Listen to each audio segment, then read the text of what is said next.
une des deux entrées principales du village de Nouvelle, la rue d'Asquili, va voir ses trottoirs et voiries rénovés, réhabilités.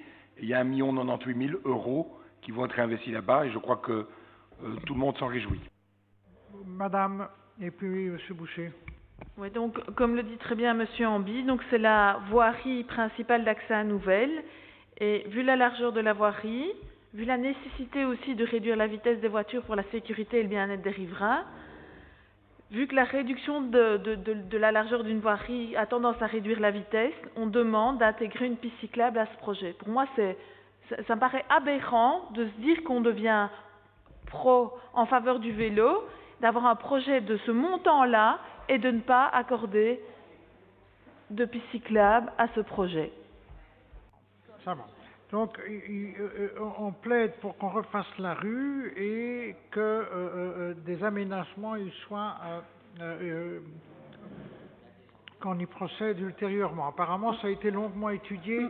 Monsieur le bourgmestre, si je peux me permettre, c'est que pour l'ensemble des dossiers PIC, donc pour le plan d'investissement communal, il y a des réunions qui ont été réalisées avec les différents intervenants, et notamment le service mobilité, et donc tout ça a été étudié, et maintenant, encore une fois, comme je l'indique pour l'ensemble des voiries, les aménagements gérés ensuite par la gestion de l'espace public sont possibles, mais il faut avancer, sinon c'est des dossiers qui sont quand même subsidiés par la région, et si on n'avance pas maintenant, mais tout ce qu'on risque, c'est que ces voiries ne soient pas refaites.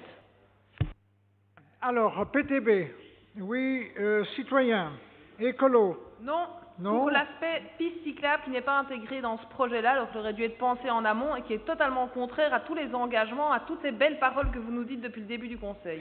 Ça veut dire que dans les 15 ans à venir, il n'y aura pas de piste cyclable dans cette route-là parce qu'on veut se dépêcher. Mais non d'une pipe, si ça a été étudié avec les services concernés, vous comprenez qu'on ne demanderait pas mieux que de mettre des pistes cyclables. Moi, le premier, vous n'imaginez quand même pas une seule seconde. Enfin, madame, c'est quand même pas nous, du haut de notre savoir, qui traçons et qui décidons du cahier des charges. Il y a les techniciens, les services mobilité qui ont examiné tout ça en long et en détail. Que voulez-vous que je vous dise? Il faut leur donner à un moment des consignes, à un moment donné mais leur on leur dire donne. on veut en mettre une piste cyclable là-bas, vous vous débrouillez comme vous voulez, mais vous la mettez. C'est quand même, c'est comme ça le rôle d'un collège quand même.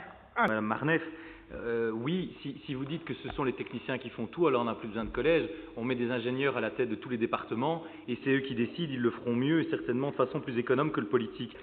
Il y a toujours moyen de mettre une piste cyclable, il faut juste le mettre comme une condition sine qua non dans le projet. Et donc c'est bien de mettre 50 000 € pour avoir des vélos, je ne vais pas relancer mon ami Hervé Jacquemin sur la question, mais s'il n'y a pas de piste cyclable, on parlait tout à l'heure d'avoir un plan global, sans piste cyclable, les gens ne vont pas demain se dire je vais prendre mon vélo et rouler de façon dangereuse. Donc là, c'est impossible pour nous dans ces conditions-là. Et pour vous, c'est assez contradictoire de faire les grands défenseurs des vélos il y a 30 minutes et aujourd'hui de dire bah non, il n'y a pas moyen de faire des pistes cyclables, on abandonne.